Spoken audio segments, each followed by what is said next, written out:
Hi అండి, అందరికీ నమస్కారం. Welcome back to my channel.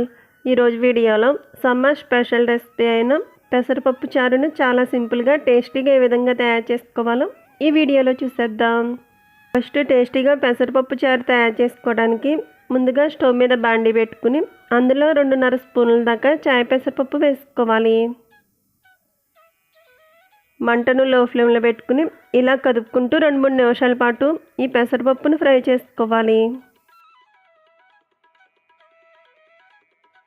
ఇక్కడ చూపిస్తున్న విధంగా పెసరపప్పు గోల్డ్ కలర్లోకి వచ్చే వరకు వేగించుకుని ఇప్పుడు ఈ పెసరపప్పును చిన్న మిక్సీ జార్లోకి తీసుకుందాం.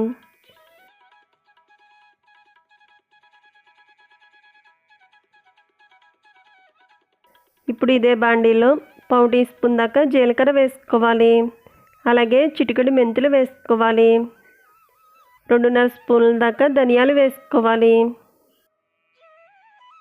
వీటిని కూడా మంటను లో ఫ్లేమ్లో పెట్టుకుని మరి 2-3 నిమిషాల పాటు వేగించుకున్న తర్వాత అదే మిక్సీ జార్లోకి తీసుకుని ఇవి పూర్తిగా చల్లారిన తర్వాత ఇక్కడ చూపిస్తున్న విధంగా పౌడర్లా మిక్సీ చేసుకుని పక్కన పెట్టుకోవాలి. ఇప్పుడు పెసరపప్పు చారు తయారు చేసుకోవడానికి స్టవ్ మీద బాండీ పెట్టుకుని అందులో 2 స్పూన్ల దాకా ఆయిల్ పోసుకోవాలి. ఆయిల్ హీట్ అయిన తర్వాత చిటికెడు మెంతులు, కొద్దిగా జీలకర్ర, ఆవాలు వేసుకుని అవి చిటపటలాడే వరకు వేగించుకోవాలి.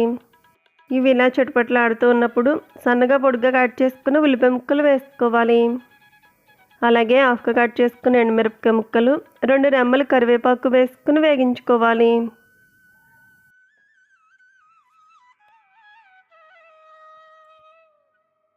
తాలింపు చక్కగా ఇలా వేగిన తర్వాత ఇందులో ముందుగా మిక్సీ చేసి పెట్టుకున్న పెసరపప్పు పొడి వేసుకోవాలి.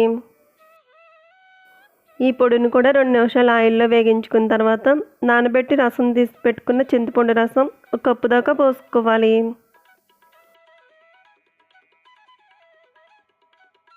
అలాగే చారుకు సరిపడా వాటర్ కూడా పోసుకోవాలి.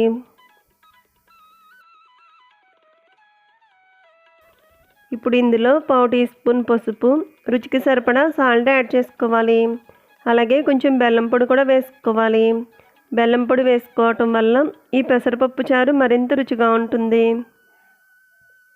ఇప్పుడు ఒకసారి గరిటెతో అంతా కూడా బాగా కలిసేటట్టు కలుపుకుని 2-3 పొంగులు వచ్చే వరకు మరిగించుకోవాలి. ఇప్పుడు చూపిస్తున్న విధంగా పెసరపప్పు చారు ఇలా మరిగిన తర్వాత ఇప్పుడు స్టవ్ ఆఫ్ చేసుకుందాం.